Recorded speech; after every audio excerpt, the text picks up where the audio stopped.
either claiming it didn't happen or you're glad it did. And they're saying both things at the same time, fundamentally incoherent. Everyone can agree that is wrong. The flag was hoisted before the world. What does it mean to fight back? We have a long fight ahead of us.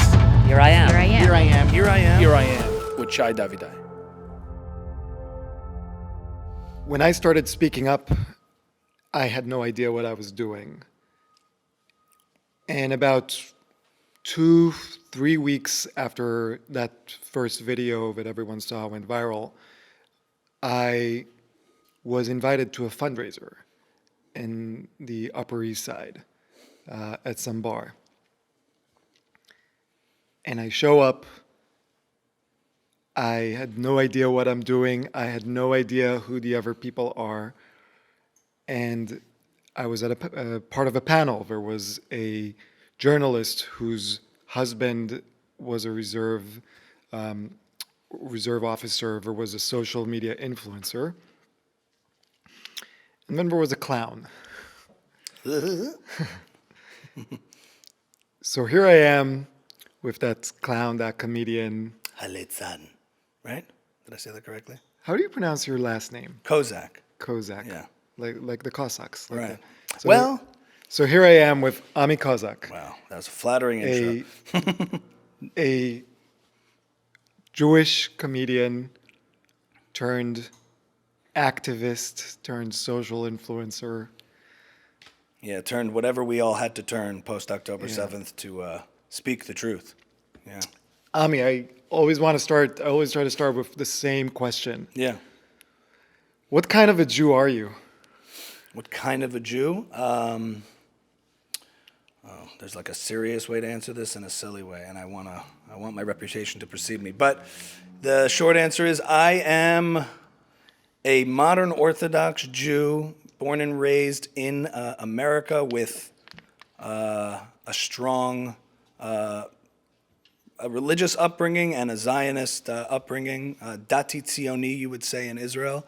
So modern Orthodox Which would be Zionist. Religious Zionist, modern Orthodox Zionist Jew. And you know, as far as Israel goes, my connection to it, I have family there, I have cousins there. I learned in yeshiva in Israel for a year on a kibbutz. I didn't really learn, I slept and hung out and watched Anchorman. But it was very meaningful to have been there for a year in between high school and college. So I sort of had that classic East Coast American Orthodox, modern Orthodox upbringing.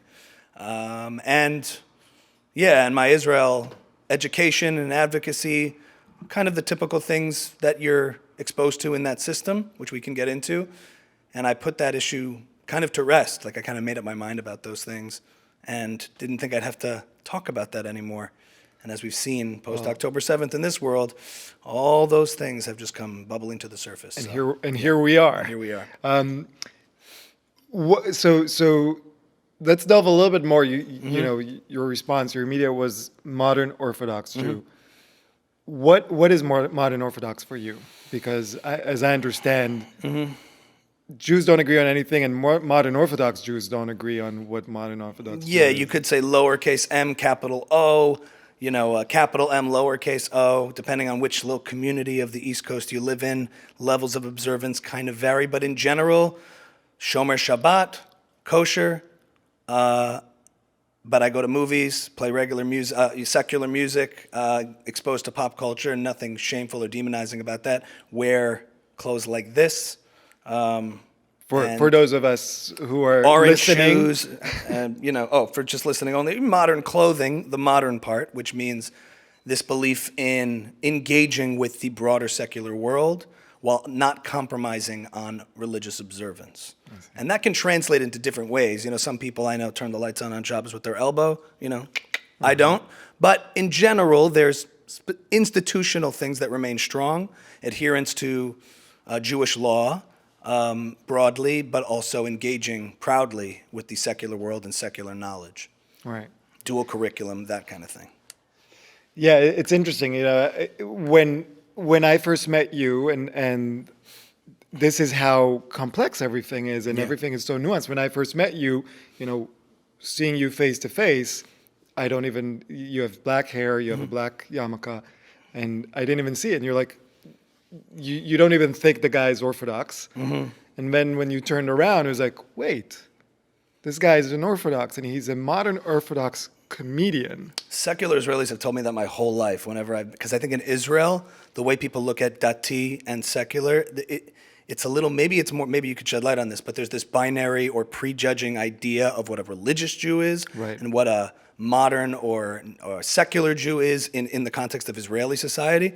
But I went on this summer program once, like a Gadna thing I think it was run by IDF. It was like to give you education about the army. It was called Chetz Vakeshet. You know what that is? Bow and arrow. Yeah, and it was just it was educational as part of like you do like wilderness and army stuff. But it was cool because my first experience really being exposed to different kinds of Jews, and especially in Israel, the Chilonim would look at me and say, I don't like religious people, but I like you.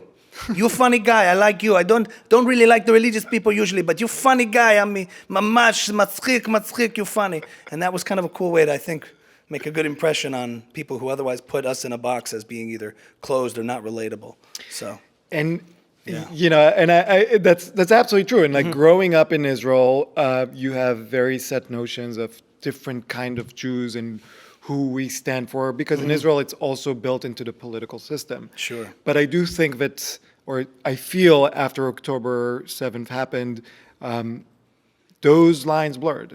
And In Israel, you're saying? in Israel, everywhere. everywhere. Well, here also we have to work hard in the sort of diaspora to establish Jewish identity. It's not built into the cake. So communities struggle with that, with making sure, especially in the Orthodox communities, there's a commitment to Jewish education and schools and synagogues to maintain a strong Jewish identity in the face of a lot of stuff that can wither away at that. In Israel, it's given. Everyone is, to be Jewish, it's easier in a sense to not, you can kind of take it for granted. Religious or not religious doesn't have to go hand in hand because there's a national identity that goes with it. But the thing that was even beautiful here, when on the first or second week after the October 7th massacre, I went to Anshe Chesed, which is a conservative synagogue in Manhattan. Yeah. Now, I never go to synagogue. It's not what I do. It's not part of my life. But I went, and they did this beautiful thing where they had rabbis from all different congregations across Manhattan. So there was an Orthodox rabbi, a conservative rabbi, a Reform, a Sephardi, Ashkenazi, all those. And everyone got along.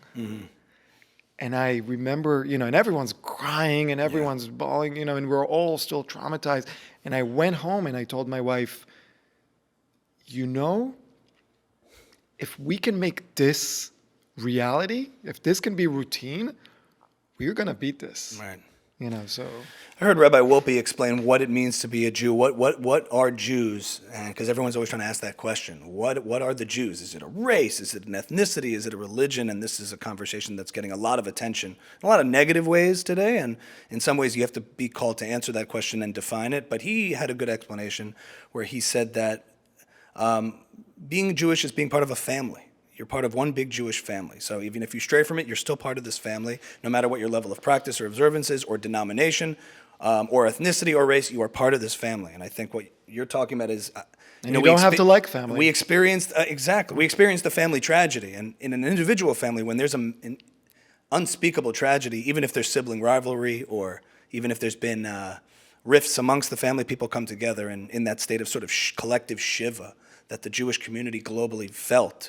There was this moment of total solidarity and no distinction to be made between anybody, and no beef, no qualms. Those all seem very trivial in a world where the anti-Semites and the monsters of the world united us all to feel very, very Jewish. Right, and in a way, that's also why I wanted to call this a Jewish civil rights podcast, right? It's not a Jewish secular civil rights, it's not religious civil rights, it's just, it's civil rights for Jews just because they are Jews, because Jews deserve civil rights like everyone else. Yeah. So you were a musician, or are a musician, have a band, Distant Cousins. You are a comedian. And then now you are this something else. Right. What is this something else? A thinking, attempting to be moral, decent human being. I think that for some reason, Israel seems to break the world's brain the subject matter of figuring out who the good guys and bad guys are is generally easy for most decent people to understand when looking at most things. But on the subject of Israel or Zionism, and when Israel gets attacked, suddenly this, ridiculous standard is applied to Israel and this inability to see things as they are. And there was no more... Is it an inability or unwillingness? It depends, I guess, who the actors are. But, sometimes I think for some people, when you're looking at evil, pure evil, like the actions of October 7th, people react differently. So some people, they see it and they want to say, no, that can't exist. That can't be real. That must be something external. And that aligns with some people temperamentally and politically, where when people commit acts of pure barbarism and evil, there must be something else going on that's not their fault. They want to take agency away from that person. There must be an external system happening. There must be a government policy causing this, an occupation that's led to this. And they refuse to condemn judgment, probably because it's so pure and so unapologetic and proud that maybe it's just emotionally and psychologically too much for some people to process. And that's me being gracious to those people. And then I think there's the hateful side of people where this is what they want. They see this kind of thing and they see it as just. But on that side of the aisle, for people to really commit and allow for true evil to take place, I think, and to perpetuate it, it's not just the monsters who commit those acts, the Hamas terrorists doing it, it's those that celebrate it, that either cover for it in the media or that believe what they're doing is virtuous and good. And that's when the most evil we've seen take place throughout history. Everyone's the good guy and the hero in their own narrative. So that's another big thing to try to tackle. But as far as where I play into it, I'm like, hey, guys, the Israel-Palestine issue, conflict, I can forgive a lot of confusion on that pre-October 7th. But if you can't look at the events of October 7th and see a Thai man being beheaded by a shovel, and people screaming with elation doing it, babies being kidnapped from their beds, a woman's battered naked body being spit on and paraded through the streets to mobs of cheering crowds, if you can't see that and say, I don't really know much about this, but I know that's evil, and I know that's bad, and I know that whoever's trying to fight against that, not in absolute terms, not in perfect terms, is maybe something I should look into sympathizing with. If you can't see those things, then your moral compass is broken and it might not be my job to fix it. So what I felt I needed to do was to allow for the voices who would sympathize with Israel and see this for what it is, but didn't necessarily know how to articulate it because they become so co-opted by the confusing language and ideas around this issue. Even calling it a conflict presumes two equal sides here that are both culpable in some way. You do bad and you do bad, and it's easy to just be neutral. It feels good. It feels good to say there's a problem with everybody here because it frees you from having to judge, which is uncomfortable. So I just felt like if I could speak with as much moral clarity in this as possible, and you said it very well on a panel we were on, that this is not about politics, this is about cruelty versus humanity. If I can speak from a term of what is morally clear and humane here versus cruelty that we're seeing, it can allow for people to feel good about their support for Israel and to feel clear and just in support and unapologetic without having to capitulate to the confusing language that they've been kind of sucked into. And you've been speaking, so you've started shifting your social media, or not shifting, adding to your social media more things, just you being serious and raw about what's happening in Israel, what's happening here in the United States and in Canada. I've seen you talk on podcasts. Mm-hmm. Why you? A lot of us were reacting in this way. A lot of us feel like, look, there's all this moral confusion. Mm-hmm. If we're being gracious to them saying it's confusion, mm-hmm. I have the moral clarity. You're just but you're a comedian. Right. At what point were you like, okay, you know what? I'm speaking up. Well, there's this sort of argument from authority that only certain people have to be able to speak on certain things. I always did look at my social media itself as a vehicle for entertainment. And part of doing comedy is sort of highlighting a truth. It serves for a different effect. You're not trying to necessarily make people think, but you're trying to make them laugh. And in order to do that, there's a skill in being able to identify something kind of true that you can exaggerate and you can feature. So I think there is connective tissue there to doing commentary about things and doing things comedically, or certainly satirically. But again, there wasn't really a political agenda here, but this wasn't about politics, as I said. I wasn't trying to say, now I'm going to start talking about political issues. This was just about let's get back to baseline here and all be on the same page, because in a world where we can't know the difference between self-defense and murder, if we don't know the difference between these basic fundamental tenets of civilization, then comedy's days are numbered.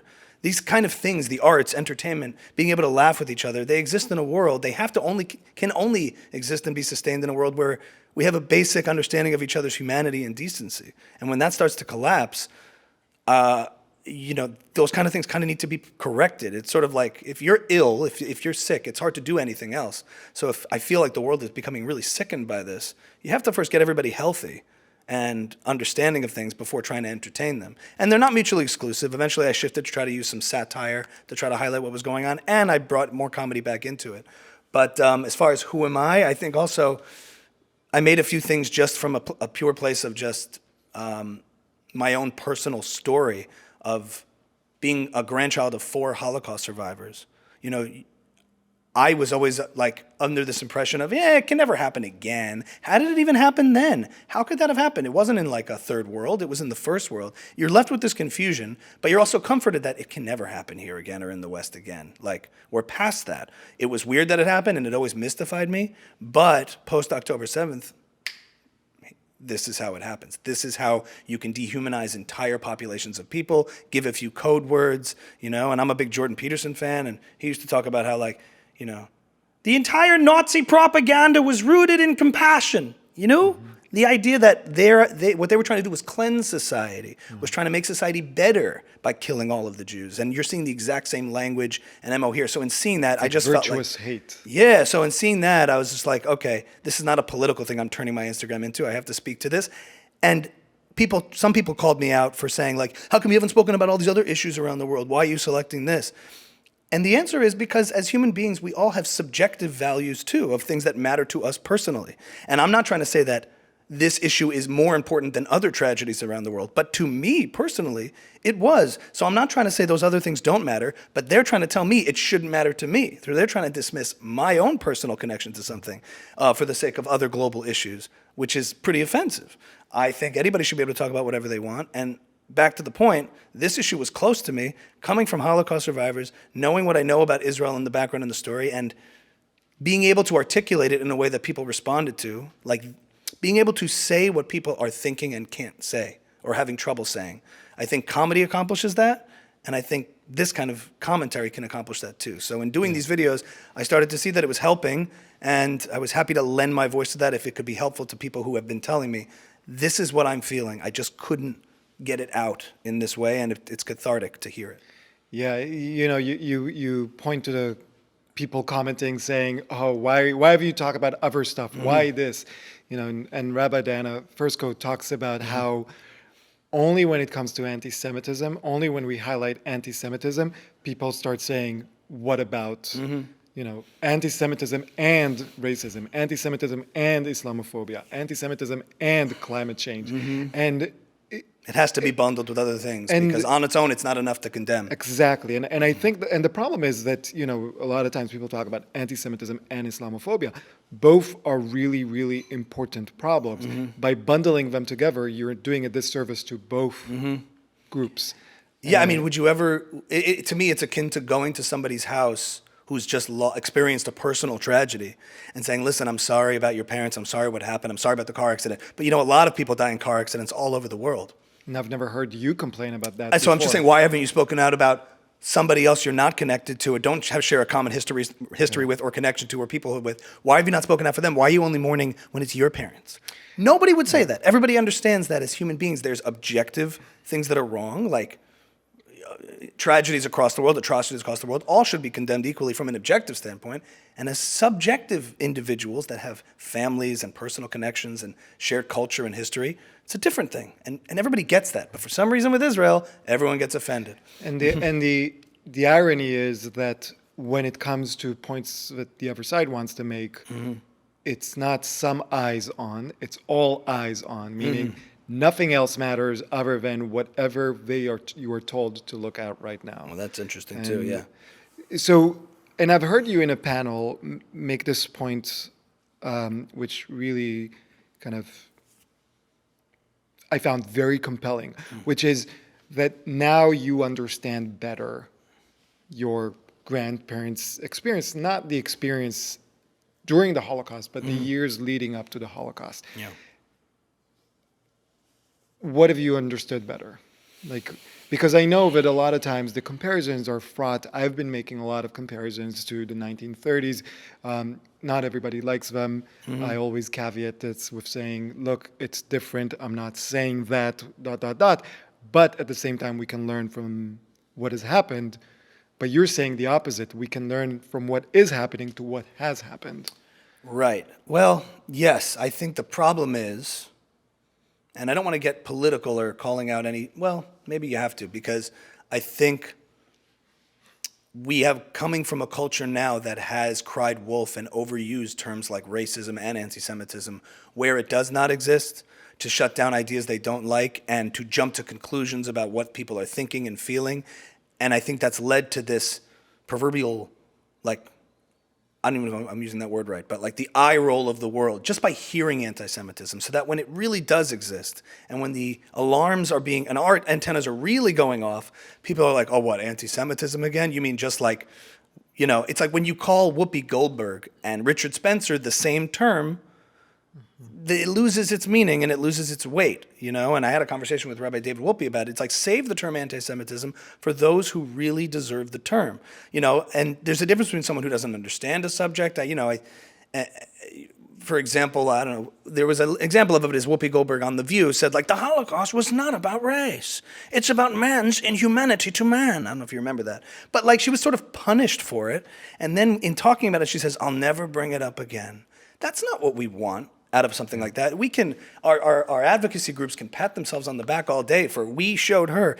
I don't think we did. We shut down the conversation. We made people less able to talk about these things. So in one sense, that's one element of it that I think we're paying the price for a little bit now, that when we are screaming from the rooftops, some people we'd want sympathy for are just like, what now? What, this again? It does have that effect that has happened. And that's more of like, I'd say, for lack of a better description, sort of the left of center politics in our country have been on that bandwagon of maybe overusing the term where it's not always so broadly applied. But let me push back on that, because yeah. I actually think that, take Mel Gibson, for example, you know, a known anti-Semite from the mid-90s. Right. If the world heeded our call back then and sanctioned anti-Semites back then rather than giving them millions of dollars to make anti-Semitic movies, you know, and push their anti-Semitism, then maybe we wouldn't have been in this situation. For me, it's almost like we didn't cry wolf. There was always a wolf, but it came and it just like nibbed us in the ankles. Maybe it bit a little bite. And now when the wolf is like in the chicken coop and like eating every chicken alive, you know, then people are not taking it seriously. But I think people were calling it out then. I mean, it was a whole public scandal and a media frenzy about the movie. Everybody was vocal about what was going on. And it made millions and millions. Yeah, it didn't dissuade people from seeing it necessarily, but I don't think people like just pretended it wasn't there. I think there's an important distinction to be made between sort of the far right anti-Semitism and the far left anti-Semitism that we're seeing now post October 7th, which is, you asked me, how do I think this can happen? And I think that, at least for me, the worst ideas of the far right, first of all, in a way, they're more honest. They're going out there saying, we hate Jews. Yes. We hate Jews. So I can appreciate that. Like, it's very easy for everyone to be able to call that out, because that you can't really say in public anymore, and for good reason. And because of that, the worst ideas of the far right, and I'll say until very recently, are not ascendant in our culture. You don't have shows about the KKK and anchors on CNN spouting these ideas. You don't have like the worst ideas of the far right in corporate media, in corporations, on Disney Plus. You don't see that stuff. But some of the worst ideas of the far left, in terms of identity politics, viewing groups through oppressor and oppressed, all of the stuff that I think putting Israel through that lens now is leading to a lot of this moral confusion and condemnation and anti-Semitism. That stuff's been ascendant for a long time and provides a real foundation for what we're seeing today, which is, are there any Zionists on this subway? Show yourselves. This is your last chance. It's just one word change, and effectively it allows for this outpouring of anti-Semitism and double standardizing towards Israel. And I think most of the mobs across the world in the West, in France, in the UK, that are on the left, that are coming from the left of center, they're coming from academia, all that's being animated by these worst ideas of the left, that as long as we can put Israel and the Jews in the proper hierarchical class of oppressor, we can do whatever we want to them. It's a virtuous thing to destroy Israel. Resistance by any means necessary. We're fighting for the oppressed. So as long as you can do that and not view humans as individuals and not have a consistent view of human rights and basic humanity, you can justify atrocity. So there's not really such a difference except for a couple of evasions and buzzwords that are used to hide it. But then what do you make of now that, people like David Duke joining arms with, so the far right joining, arms with the far left in their anti-Semitism? Right, so exactly. So I was saying until very, very recently, the Trump tiki torch people were those people. And it was like everyone on the left had no problem condemning their anti-Semitism, right? Because it's right-wing quote. Or the lasers from the sky. Jewish space lasers. Yeah, I've seen her too. She's crazy. But it wasn't as ascendant to me. But now, in a post sort of internet culture, as you're seeing, I was going to say that there's the other element too, which is sort of the radical Islamic elements in Europe and in the Arab world that have animated. I mean, I've heard this term, how anti-Semitism morphs through time and changes and evolves. And it's not that anti-Semitism itself as a definition changes. It's always the hatred, hostility, or wish to do harm towards Jews. The reasons for it are all over the map. It could be theological, economic, social, and depending on what's going on in a particular culture at a particular time, it takes that form. But now, for some strange reason, I'm left to this weird conclusion that at the end of the day, what unites all the forces, the bad forces of the world, is a hatred of the Jews. And somehow, even the people on the right are willing to abandon all of their principles, what they claim to have principles, when it comes to the Jews. And I think part of that is, if I have to explain it, Jordan Peterson said years ago that if you keep on this woke stuff of putting people into oppressed and oppressor class, and group identity as paramount, you're going to get a backlash of white identitarianism later on. They're like, we can play this game too, And unfortunately, when there's a backlash of white identitarianism, the Jews don't fall in any of those categories other than the scapegoat that they can all rally around, which, so in other words, when it comes to, I think, this far-right backlash against, say, cancel culture and against even what I would agree are bad ideas, it's more like, the Jews are trying to cancel us because we're calling out anti-Semitism. Oh, that's part of cancel culture. So we can conveniently be put in any scapegoat category depending on which movement is against us. And I don't have the answer as to why that keeps happening. And I think, Thomas Sowell, who's a really great economist that I've read a lot of his work, was asked this question: what can Jews do what can Jews do to reduce the amount of hostility against them? And he said, fail.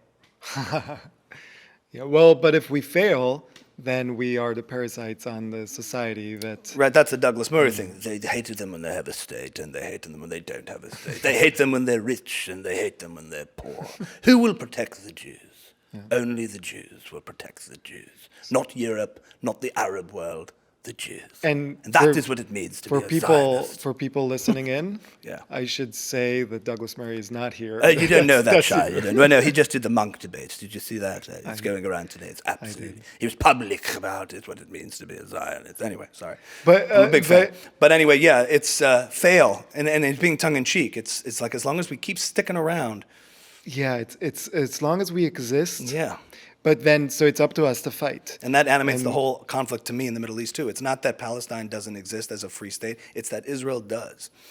And yes, but then if it's up to us to fight, yeah. You're fighting in your way, I'm fighting in my way, why aren't more people fighting? Well, I was going to ask, how's work, How's it going? Why aren't more people fighting? I think. Why aren't more people speaking? And why is it so controversial to stand up against anti-Semitism? That's that's a big burning question too. I think because it's centered around Israel, there's a couple of reasons. I think for a lot of Jews in America, a majority of them over time, you have to ask, what does it mean for them? I know what it means for me. You asked at the beginning of the episode what it means to be a Jew. It's very tied to my strong affiliation, educational upbringing, community, all my friends growing up were Jewish and modern Orthodox. So in a way, like one could argue that there's challenges to that because it's insular, but you form a very strong identity when you're forming as a child and growing up. And it's not just that I had a bar mitzvah and that was my last sort of uniquely Jewish memory, but I think as we've become a little more assimilated into the culture, and you're not in a particular community that emphasizes knowledge, affiliation, practice, ritual, and this isn't a judgment, but I'm sort of an analysis of what can happen, is that when all of a sudden you're pinned for being a Jew, you haven't been given the tools to necessarily defend that identity, and now you're like, maybe I don't want that identity. Like, if this is what it's going to get me, and I haven't had the positive experience or the rich experience of being raised, and it's not even denomination, but at least as part of a community of what it means to be part of this Jewish family, whether that's ritual and religious practice or just events and culture and whatever. It's not just having a bagel and lox. It's something more than that. If you haven't had that in your life, why is it worth it to you to fight this battle? You know, why is it meaningful? And if you haven't been given any of the education on the history, then unfortunately the default position, maybe this is the fault of Hasbara in general, and there's stuff to be said about it, of what can be improved, but you know, you don't necessarily have the educational background to defend against the hostile narratives, and maybe you've been given conclusions without an understanding as to why. So I think it's a combination of not feeling necessarily being called into question as to what your identity is when everyone wants to hate you for being Jewish. One has to ask themselves. So I think that could be a part of why more people aren't speaking up, because they had a bar mitzvah and then they moved on to the world and assumed that civil rights had their back, right? And now when it doesn't, they're like, well, what did I do? You know, and am I willing to sort of lean into this identity and endure the hate or not? You know, but I want to delve deeper into that, because I have never thought of my Jewish identity as a choice. Right. It's not something that I lean into or out of. It's just something that I am. You know, I'm a man.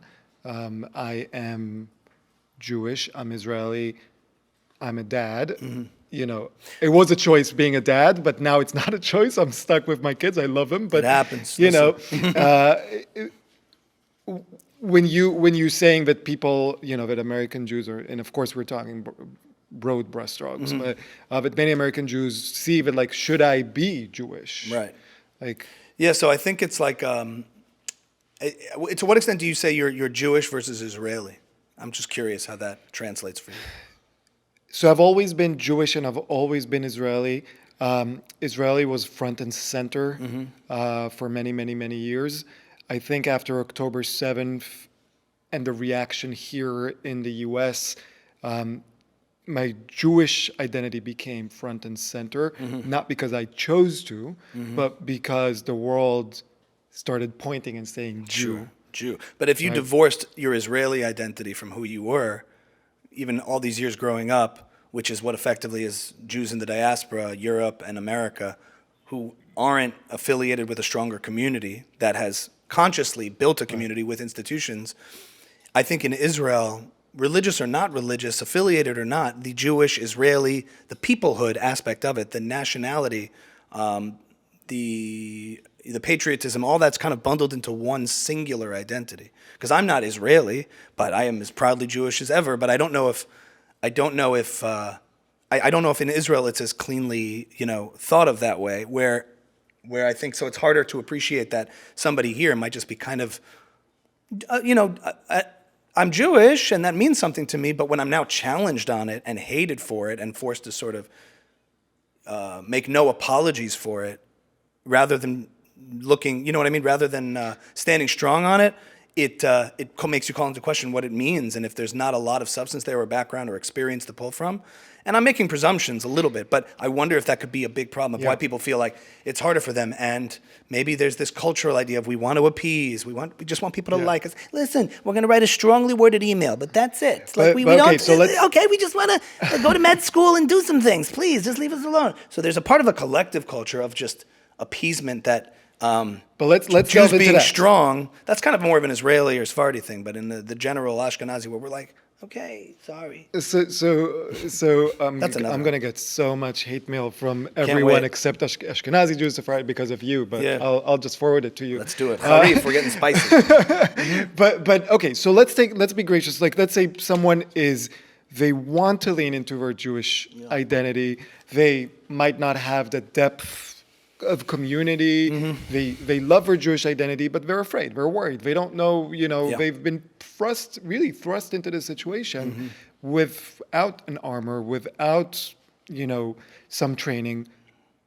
What would you advise them to do? How can they speak up? How can they fight back? Well, for one thing, I think one of the issues that is problematic is that as long as this is tied, one's Jewish identity is tied to an issue that's been dubbed and categorized as complex, then when I'm talking about what Israel, its nation's founding, how Zionism, all that stuff that requires a lot of education and knowledge, once your identity is tied to that in some way, and you're forced to kind of be put in that debate by standing up simply for just Jewish civil rights, it becomes kind of challenging, because if you don't know what's going on, then you just believe these sort of caricature, it's complex. So if it's complex, if I don't know much about it, I can't talk about it, and I can't defend it, and I can't defend what I know to be kind of seemingly, obviously morally good and true, that Jews deserve a right to self-determination in their ancestral homeland. But if it's been dubbed complex for so long and I don't know that much about it, then it silences me. It would silence somebody as a Jew in their identity. And that's what's happening in the whole anti-Zionism is anti-Semitism campaign. We're just silencing all Jews in a way, especially the ones who feel uncomfortable talking about this subject, because we've said it's complicated. You have to know a lot. But you can't just look at a video of Hamas taking children and assume it's wrong, because it's complicated. We've called it complicated. You have to know more. Norman Finkelstein knows more. So, there are scholars that have told you why this is okay. It warmed my soul on October 7th. Give me a break. But he's a scholar, and a lot of times, and I can ask you also about the academy has flipped the script, that you go into these colleges, which is to me the last bastion, the last dynamic area where the dynamic of parents to students, in a way, this paternal, we look to the adults in the room, the administrators and the faculty, to sort of tell us what's right and wrong. It's the last place that sort of happens, maybe into grad school, but before you go out into the world and you're forming your moral identity and center, all of a sudden you're told, flip the script. America's the bad guy? Israel's the bad guy? And the short-sleeved guy with the messed up hair who's bitter and resentful about the world because he should be making more money because he's a genius and is telling you Israel is the devil and the worst thing, and it's actually these, and the colonizers, and it's actually these terrorists that are the good guys, it's kind of scintillating, and you're kind of like, maybe I've been lied to. But you trust the adults in the room. After a few years out of college and you have perspective, you realize that was a bitter, gruntled, pseudo-intellectual who was using his power to sort of feel important and preying on these students. Now, I don't forgive a lot of them in a sense because, I don't know, to rip down a poster of a child, but it's kind of unforgivable, but you can see how and why it happens. I've been going on a bit, but how do people fight back? That was the original question. Because you've pointed to and I can the see why reasons why people are so scared, because they're confused. They feel like the authority, the moral authority or the intellectual authority is above them. It's beyond them. Yeah, sure. But there are many Jews and non-Jews who say look, forget what's happening in Israel, forget what's happening in Gaza. People are defiling correct synagogues here in the U.S. People are shooting Jewish day schools in Montreal and Toronto. We want to fight here for Jewish civil rights. I'm not dismissing what's happening in Israel, but I want to fight here. Right. So here's what I think is along the lines of what you're saying.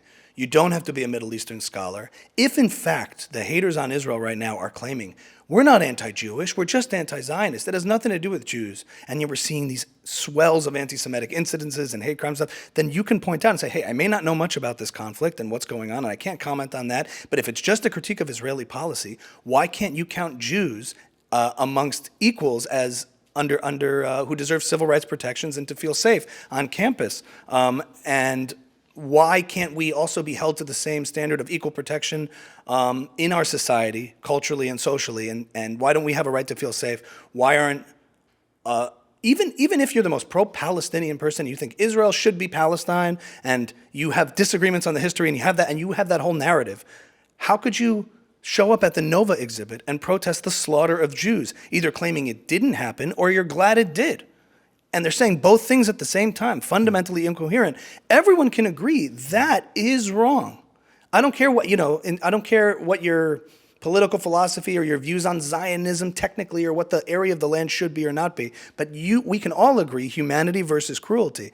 And the fact that it's Jewish for some reason, I'm pointing out that glaring double standard, the fact that it's Israelis, should tell any decent person, no matter their knowledge on an issue, that something is very wrong here. And to be able to speak out just to say that Jews deserve the same treatment and the same level of feeling safe and belong in a tolerant society and be protected, that is something everybody can speak out about. And it's pretty obvious that when you hear language like Zionist dirty water, Zionist pigs, let's cleanse the world, what all of that is. So on those grounds alone, calling out the hypocrisy of we claim to be an anti-racist society and you're supporting Hamas, proudly a racist regime, like where do your sympathies lie? Where are your morals? Where is this coming from? Because, you know, if any other group was the victim of this, if white supremacists had a charter saying we need to wipe out African Americans around the world and attempted to do it and kidnap them, and anyone who stood up for them, I mean, Scott Galloway talked about that. If I came up and defended white supremacists on campus, I'd be out the next day. Yes. And you have on your campus right now people who praise the events of October 7th as a glorious day of resistance. So just pointing on that alone, not knowing anything about the conflict or the occupation, the history, the struggle, the whatever, the narratives, you don't have to know any of that to know that that is wrong. I was told by someone at a protest that they are not racist because Jews are not a race. Mm-hmm. And the merits or the demerits of that argument aside, what I found most ironic was that this person, they were non-binary. Mm-hmm. And I respect that. And I refer to them as they. Mm-hmm. Yet when I told them I am not white, I'm Jewish, they refused to accept that identity. And it's like we've been told, and I've actually agree with this, and you know I know not everyone agrees with me, but I agree with that you accept people's identity as they define their identity themselves, and yet to have someone whose identity I respect tell me that I don't accept your identity. Forget respect; they don't even accept my identity. Was a really rude awakening. Yes, of course. I mean, it seems like the only state that can exist is a Jewish state. That can't defend itself is a Jewish state. That can't self-determine is the Jewish one. Plenty of other, and I think people in America have trouble understanding this because we are a melting pot here, and there is a very strong separation of church and state, and there's all different, it's a very heterogeneous population, but the idea that so many other countries can exist with common cultures and histories and even ethnic character. No one objects. Nobody cares. Only the Jewish one is causing the problem and animates people like nothing else. And I would say this. I had this idea, for like a video I was going to do to try to do it tastefully because it's a difficult point to make, but it's very resonant. If you just think about it the opposite way, ask all these people who are going crazy on campus, what if the world was such that there was only one Muslim country? There's only one Muslim country that existed, and in 1948 there was a Holocaust of Muslims in Europe, and they had a state, an Islamic state, just one, surrounded by 50 some odd Jewish states, and those Jewish states were committed to destroying it and kidnapped innocent Muslim children. Probably couldn't agree when they want to do it. Some want to do it on Shabbat. And all of that. Well, I mean, just ask them that question. Like, and an Islamic professor at Columbia wanted to come in, and they said, no, because you support such and such state that exists. Because you support it, we can't let you on. You support it. You support a Muslim's right to self-determine. I'm flipping the script in an ancestral homeland. Yeah. Just flip who's the underdog here, and who's the racial supremacist, and who's the one who's supporting racists. So much for anti-racism when you're perfectly fine to support the most racist regimes that would kill you yourself. There's a real masochism here going on for these students. I think they hate themselves. One thing that I think if you hate yourselves, it's hard to blame the problems of life on yourself. It's easier to blame others. And I think a lot of it comes from that. It could be, but one thing that I really noticed from everything that you say is you are in a way almost like the perfect example how Zionism and Jewishness cannot be separated. Right. You keep going back to Israel. You keep going back to the idea of a Jewish state. You keep going back to your identity, even though, like you said, like you've spent a year and change in Israel, but you weren't born and raised in Israel. You're not Israeli. Mm-hmm. What do you tell people when they tell you, like, no, I am not anti-Zionist. I'm not anti-Semitic. I'm anti-Zionist. In fact, some of my best friends are Jewish. We have a Jew with a watermelon yarmulke here. Religiously and spiritually, you can't separate Eretz Zion, the land of Zion, from Judaism. Everyone's like, it's Judaism's fine. It's Israel. You can't separate the connection spiritually to the land. There's two different conversations. There's the modern state of Israel as a historical event, so to speak, and there's a false narrative that's portrayed as. But beyond that, I mean, the historical connection of the Jewish people to Israel is undeniable. Watch the encampments when they decided to have a bat mitzvah at the encampments and do a Torah reading of this week's portion of the Torah. And every time Israel came out, literally they're doing it to themselves. They're like censoring themselves because, we don't want to mention in front of Rashida Tlaib that Israel's mentioned all over the place here because that would be awkward. That would be kind of weird. And she's like, standing there next to them and they're doing a bar mitzvah and they're so happy. Doing a Seder, a Passover Seder in the middle of an encampment, all about our connection to our ancestral homeland. And I get why other people who aren't Jewish might not connect to that story because it's not part of their story, it's not part of their religion. It's our story. But it's obviously part of ours, and no one can deny that. Now, what was your initial question about in terms of... What's your response? Someone says, I'm just anti-that. I would say, okay, are you anti all nation states? If you're anti all nation states existing in this current world that we're in, if you're like everybody is just exists in a vacuum or can exist autonomously on what, like it just doesn't apply. If you're the most gracious understanding of an anti-Zionist is essentially anti all nation states that have every ethnic character. I object to all of them and I speak out against all of them, and we should all just live in a fully voluntaristic society without representative governments. If you're like a pure anarcho-capitalist that believes that we all just exist on these miniature private properties and privatize everything, and there's compelling arguments philosophically in those ways that, I don't think you'll find a lot of narco-capitalists in the Marxist-Leninist... So absolutely not, but if you want to be part of what's anti-Semitic about anti-Zionism is its lack of consistency as applied to all other states around the world that no one seems to have a problem with. Japan, no one seems to have a problem with every other kind of country that exists that has any kind of central history, common character, ethnicity. Nobody has a problem with that. And no one seems to be historically aware of the repeated problem, tragedy of anti-Semitism, and this necessity for Jews to have a sense of protection and safety, and knowing that, as Douglas Murray said, who will protect the Jews historically? No one, but the Jews, and that's what Zionism ultimately means. So there's a case that it's hard to understand. I don't have the answer for why. Ultimately, Jews are one of the most persecuted groups throughout time, throughout millennia, for every single reason under the book, and it changes and morphs with time. And therefore, the necessity for one is like Sam Harris, in one of his first commentary on Israel, was saying, I'm going to upset some people here with this first line. I don't believe there should be a Jewish state. However, if there was a case for any kind of state that should exist around some sort of national, ethnic, religious identity, a Jewish one would make the most sense given what Jews have been throughout history and their unique struggle with being actually oppressed and brutalized and murdered for just being Jews, and for every other reason, whether they're poor, stateless, rich, and have a state, hated. So there's a case for that on moral grounds alone. And if you're an anti-Zionist in those conditions still and refuse to condemn everything else that would apply to that standard of why you're an anti-Zionist, unless you're fully consistent on that front, I mean, you don't have much morality to stand on. Yeah, I mean, and I think it can be inadvertent for people. They don't realize it in a way. Like, it's possible for them to know. I have Jewish friends. I have to do this, but like in a way, I don't feel comfortable telling people they feel something that they in their heart don't claim to feel. I feel like that's disingenuous for people. Well, you're anti-Semitic. You just don't know it. It reminds me of sort of I do a lot of Prince Harry parodies where he's like, unconscious bias. There's so much unconscious bias. I mean, how can you fight unconscious bias? You don't know it exists, in a sense that that's kind of a ridiculous standard to hold on people. So I'm careful of that. But I'm also like, it doesn't take much to make this conscious for you. But again, like pushing back a little bit, if you go back a few years, 2020, the point of unconscious bias affects all of us.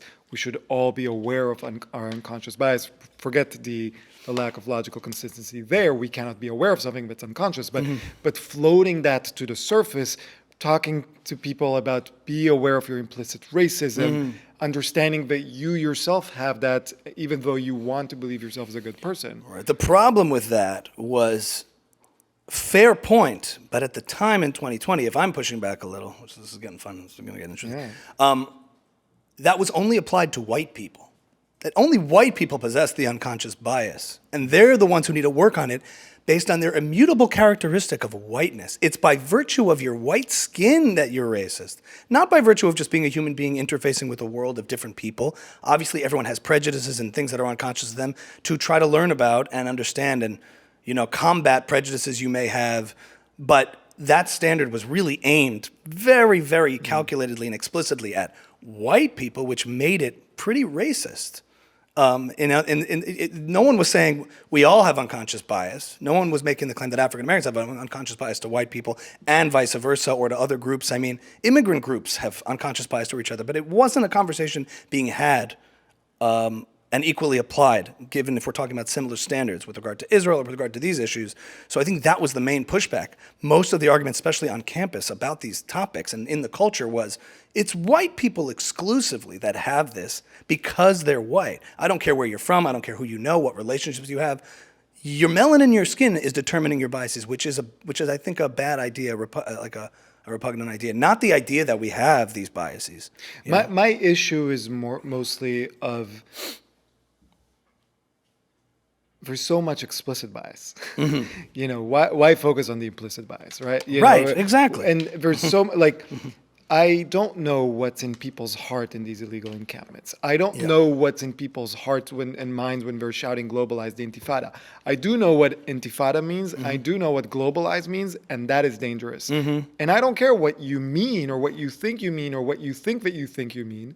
You're calling for violence against Jews around the world. Or you're enabling it to happen, and you might wake up one day and be like, how did it happen? How did all the Jews get rounded up and all this stuff happen to these people and these populations? Like, I'm not in favor of that, but you've convinced yourself with this drug of believing in revolution. Like, what does revolution really mean? And so everything does initially stem from ideas, and you have to be conscious of that in a way. Ideas and ideology translate into action eventually. Because I think one of the impossible standards of fighting racism is we have to stamp out what's in everybody's heart. And you might not get there, but at least you can prevent actions. Actions are ultimately what matter. And tolerance. And Spoken like a true Jew. Tolerance ultimately means I might not even respect you or like you, and I can judge someone for not liking someone for the wrong reasons, but at least we're not going to act violently against each other. And I could just, eventually with time and experience, we can get to a place where we can respect each other as individuals and judge people as individuals, and any ugliness we'd feel remains internal, if not gone completely. But to tell people, well, I know you're acting great, and I know your behavior is great, I know you're treating people with respect, but inside, you still feel that way. So I consider chanting and the globalized intifada a behavior, in a sense, not just something you're feeling. You're expressing something. And so you're totally right. I'm on the same page as calling that out and being clear as what that is and what these ideologies and ideas will lead to in terms of actions. And it will lead to people linking arms, stepping up, calling this guy wearing a kippah, well, he's a Zionist, so let's beat him up because we're doing God's work here. It's great. Let's rip the poster down because it's atrocity propaganda. That's how I can sleep at night. If I believe that kid was really kidnapped, if I convince myself that if he was kidnapped, but I didn't convince myself that this was fake, they would have a harder time doing it. So yes, you have to combat the expressed behaviors of these worst ideas. So you have videos that are just you cracking up or cracking me up when I watch them. You have videos when you are extremely serious and almost at the verge of tears. At least it looks like. How do you decide? How do you navigate that balance between, let me just say you're not the first Jewish comedian, but you're doing something that not many comedians are doing. Yeah, I think there's an imposter syndrome that takes place with every new thing you try, which exists until it doesn't exist. So we label ourselves different things, for a long time. I'm a musician. I mean, I'm funny to my friends, but I don't do comedy. I'm not like a comedian. Until eventually, exposure therapy, you do enough of the thing you think you're not supposed to do, and then you're really doing it. So at this point, it's more like whatever I feel I need and feel compelled to make. Last week was really heavy on serious stuff because of the hostage rescue and all of the perversion that immediately took place around that. And I felt like, okay, I can make a funny video and say... the one thing I was thinking right now, I don't know when this episode is going to come out. I really hope there's like way more hostage rescues by the time it comes out, and people are like, which rescue? When was this recorded? Right. Yeah. But the fact that the immediate response was that, and I wanted to like distill what the clearest message I could say was in the most perverted way, the most disgusting spin on it in Western media that I saw on things like Breaking Points and stuff was it really worth all of these innocent Palestinian lives to save just 4 Israeli hostages? When the real question is, hey, Hamas, was it really worth all these Palestinian lives to keep 4 Israeli hostages? You're always starting the story in the middle, whether it's talking about Israel generally and the occupation and what all this is happening and terrorism. You start the story conveniently in the middle. These people were taken. And all these people who claim to be compassionate say, of course we should have a ceasefire deal so we can get the hostages back. No. Of course we should have the hostages back, unconditionally. Don't tell me a ceasefire deal as if you're on the side of the hostages. What a sleight of hand that's being pulled. I think Netanyahu should agree to a ceasefire deal to get the hostages back. That is a sleight of hand. They were taken. Give them back. Then we'll talk. Like, don't tell me that it's on Netanyahu to come up with some sort of deal to stop trying to pursue people who were taken. It's on the people who took them to give them back. So when I saw that story unfolding and the way it was being spun, was it really worth it? Not to, excluding the fact that we can have to ask ourselves what is a civilian and who is complicit in these scenarios. If Israel could have walked in peacefully and taken them home, they would have. And not a single person had to die.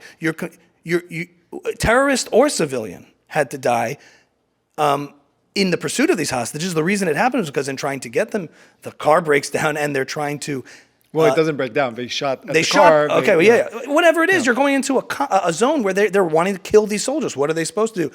Yeah, the real question is, are all these people who have died, some justly, and obviously children who were killed, it's obviously there's tragedy there too. Is it worth Hamas keeping these hostages? That's the question. Should they have taken them? That's the question, because if they could have gotten... So when this was all unfolding, yeah, I could get on my Instagram and be like, hey, I'm Donald Trump, blah, blah, blah, blah, blah. Or I'm like, you know what? I'm feeling compelled to speak about this in a way that tries to distill what the truest... not just my take on it, but what's really wrong with how this is being presented. And to me, it was exactly that. It's not, is this worth rescuing them? And also the fact that they were saying they were released, which is such an obvious misdirection and lie. But is it worth keeping them? Was this worth taking them? Which is how this whole thing since October 7th should be framed and should be continued to be reminded of people. Because it's so easy to fall into those traps. So that week, I was every day posting videos that were serious. This week, less so. You know, it's a gut thing of the mood of being plugged into this can put you in certain spaces, you know. Yeah. And sometimes it's like a balance of like actually satire. Like, you know, I did a video of Naftali Bennett. I played Naftali Bennett being interviewed on the BBC. And he's like, I cannot believe what I'm hearing. Christian, this is crazy. And she's going like, you know, they're showing, basically interviewing him. He's like, now, how do you know that these rockets were fired and these were actually weapons caches? And, you know, this tunnel that you destroyed, isn't it just an escape room for a bachelor party? You know, that kind of thing. So, like, you can satirize what's ridiculous about the conflict. And he's just like, you know, I like, Naftali Bennett always seems a little constipated to me. He's always just like, I cannot believe what I'm hearing, you know? But anyway, depending on the mood of the week is what I decide to post, you know? And that brings me to another question, which is you have been so outspoken about not just the topic, not just the things that are happening in Israel, things that are happening here in the United States, but also specific individuals and specific individuals on the, I hate using the word the other sides, but you know, the anti-Semites. What have your interactions been like? You know, and you don't have to say specific people. You can mention specific people, but I mean, look, one of the spooky things is I think, you know, as I was saying before earlier about the reaction to the woke left and cancel culture, the opposite extreme is now the inability to discern what ideas are fair game to discuss and appropriate to discuss and should be debated, and what ideas are just meant to provoke and hurt and play with. And I think now the latest, coolest, edgiest thing on the sort of far right circles of anti-cancel culture in its nasty form is anti-Semitism. Let me say what I want about Jews on Twitter. Let me use the word Jew provocatively and play with it. And let me ask questions about the Holocaust and how legit it was, and show a picture of an anti-Semitic cartoon and be like, why can't I post this? Let me really test the limits here, because I'm a free speech absolutist and I could just say those things without examining, is every idea, just because you can say it legally, worth being in the marketplace of ideas? And I think that's the lack of critical thinking. That's the reactionary element to the woke left, which lacks, I think, critical thinking to debate ideas too. But now on the farthest right, that lacks critical thinking. They're like, well, if I can't, what else can I say? So anything I can't say is worth saying and worth provoking. And I've had, so on the worst elements of it, you see these guys who I won't name because I don't want to popularize them, but they're all over Twitter, just freely tweeting the most vile anti-Semitic, unapologetically anti-Semitic stuff you can think of. Posters of which members of Congress and business, and putting a little Jewish star. We've been co-opted, we've been captured. Israel and the Jews are controlling us. And not just Israel, the Jews, typical Jew behavior. There's these people out there with followings in the far-right elements, the Fuentes world, the Nick Fuentes world, that are proudly anti-Semitic, can't defend it, can't hide behind it. And then there's people sort of adjacent to them because they're like, well, hey, I want to be able to say these things. Why can't I say these things? And there's sort of this catch-22 where it's like, if I call out, if somebody says something anti-Semitic, we say, hey, that's really anti-Semitic. Oh, you're trying to control me. See, the Jews control everything. So what are we supposed to do when we see anti-Semitism? If we call it out, we're controlling. If we don't call it out, we allow it to fester and grow. And so there's a catch-22 there. How can you tell me I can't call it out and say that's me proving your point and you proving my point? And that's really wrong. I have a different spin on this. Yeah. I think it's really interesting what you said, because my spin is the people that were the enforcing cancel culture, the people that were enforcing the canceling of individuals, they are the ones using Zionists as Jew. Yeah. So the people on the far right feel like, oh, there's no cops now. We can say whatever we want. The people on the far left are like, oh, good. We're not going to cancel them for calling out Jews. So you have those on the right finally feeling free to say what they want when it's only specifically about the Jews. And those on the left saying, we're going to cancel everyone, including Jews, just not the people calling out Jews. Right. Yeah, I'm trying to figure that out. It sort of reveals when, like, the left of center Jew who feels totally alone and abandoned by those who he championed along the causes with, that the far right was never on board with, but is now trying to find themselves in a space of, at what point do these ideas go too far? In these elements can go too far. This idea of being hyper tolerant on one side till you tolerate intolerance, till we can't, to confuse and call violence speech and speech violence. Yes. It's insane. On the left, everything that was speech was violence, and now actual violence is just speech. As long as we're talking about the Jews, we are as free speech advocates and absolutists as we can be all over campus. It depends on the context. Well, now it does. And the example everyone gives is Skokie. Yeah, Skokie. yeah, Yes, yeah. that's free speech. Well, guess what? It was also against. Now you see these figures in the commentariat, in the conservative commentariat, that are playing with these ideas, and it's tempting. I've had a conversation with Candace Owens that was pretty public about this issue, and it stemmed from her retweeting the Queen of Jordan initially saying, I think Jews are weaponizing anti-Semitism to silence people into compliance. And I think for her, she retweets that saying, I agree, and I called her out, and because we had a prior thing where she had liked some of my comedy stuff, to her credit, she had me on the show and we spoke about it for an hour. And it was a civil conversation about things. And at that point, and this is months and months and months ago, I was convinced, and I still am, that ignorance is easier to combat than hate. And in other words, when you respond to people who are certainly wrong and are saying things that are totally, even abhorrent, like in some cases, it's hard to examine where they're coming from, and to engage with it to a certain point is worthwhile to some respects. Since then, her relationship with the Jewish community, I don't know if I moved the needle or did anything, but I also did see, I saw things that can push people who are already in a bad place on our bad trajectory further away, meaning if you come in bad faith with these people and if you misrepresent things you do, like I saw pieces of my conversation with her being misrepresented and clipped out of context. There's no need to do that. Then it looks like you're trying to be dishonest. And the best thing you do is have integrity and be honest. And she has certainly said things that have really, really troubled me since that conversation and that I would object to and call out. And I think what it is it goes back to like people on the further to the right do not like being called something as a label that they internally claim not to feel. Nobody likes to do it. The anti-Zionists don't like that either when you call it that. But there's a difference between words, feelings versus words and deeds. If you're acting in a certain way and you're peddling and emboldening anti-Semitic tropes and engaging in rhetoric that's creating suspicion of Jews, advertently or inadvertently, and at some point it becomes advertent because there's a pattern here, then whatever you claim to feel inside, like you said, it might be irrelevant. But I'm not going to claim that's what you're feeling inside because I'm not there. But you can analyze a certain pattern of things and has to be challenged. And, it's been really upsetting to see, but I'm still optimistic that as long as the channel is open for debate and conversation, that it's worth pursuing. I don't know if I can maintain that optimism, how long, but we shall see. You do it well. You do it well. I don't think I have the same calm and serenity to have that conversation with people that you do. So I try to end every episode with a Jewish lighting round. I'm going to ask you to just, answer as quickly as possible. There's no wrong answers, and you get one pass. You can ask for a pass. I might not grant you one, but you can ask. All right, Ami. What is one thing people don't know about you? What is it that you answer really quickly to questions? I'm Catholic. What is one thing people don't know about the Jews?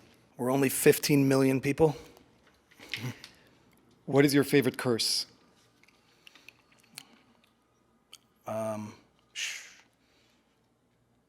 Schwach. I don't know if that's a curse. Is that a curse? Something Yiddish. Schwach.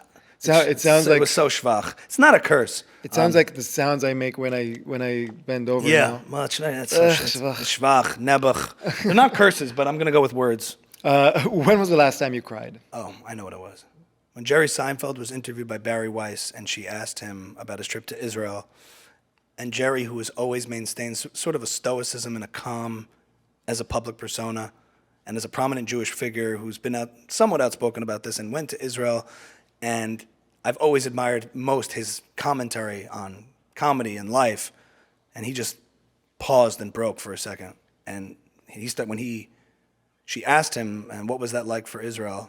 Being in Israel, what was that like for you? And he just paused and he said that he visited the Nova Music site and with people and paused, and he just looked right at her, sort of Jew to Jew, and said, and was breaking down. He just said, and that just wrecked me. If you could have any person over for Shabbat dinner from any moment in history, who would that be? Right now, Douglas Murray. Nice. He's just rocking it. We got to get him. What's your favorite Jewish holiday? It's definitely not Shavuos. I am dying right now.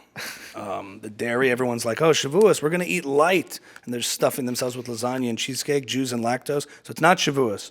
I love Sukkot. I love Sukkot. The weather in Israel on Sukkot is just tops. The next question was, what's your least favorite Jewish holiday? But I guess we all know now. You have something worse than Shavuot Tisha now? B'Av. Tisha B'Av is okay. brutal. 25 hours in the heat. And everyone's like, well, just watch movies. But if you can't watch 14 hours of sad movies. If the last 2 hours of the fast are terrible, my head is killing me. It's brutal. Tisha B'Av makes me nervous. When do you feel safest? Definitely not online. With my family and friends and the people who really know me.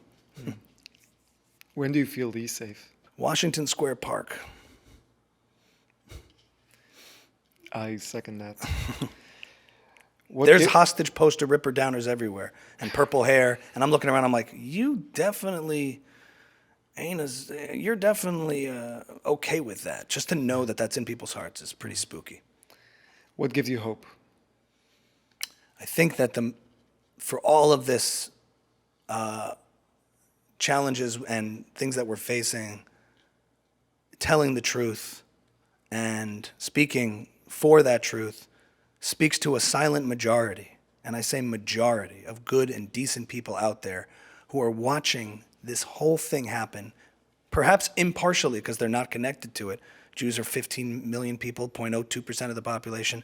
We're a small minority, so there's many, many people who have no connection to this, and that's just the reality. No fault of their own or whatever. I don't expect them to. But when they're watching this, their inner decency is seeing the hoodlumism on campus, the destruction, the people in these encampments who are breaking down Grand Central Station and burning American and Israeli flags and holding up terrorist flags and Hezbollah flags, and seeing the footage from October 7th, if they do come across it, and saying, I don't know really much about this, but I'm not on that side. And at the end of the day, the decency will connect and resonate with those of us doing our best to tell the truth and not being confused by the moral confusion that's happening on campus and media and across the world.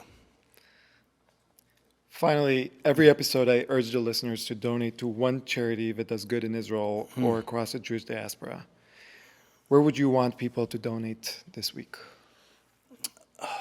Yeah, I mean, the charity one I saw is like it's hard for me to point in a particular direction, but these days I'm starting to see how important it is to have civic engagement and contribute to representatives and people who align with your views and values, because we're witnessing members of the squad on campus emboldening all of these worst ideas and apologizing for all of this horror.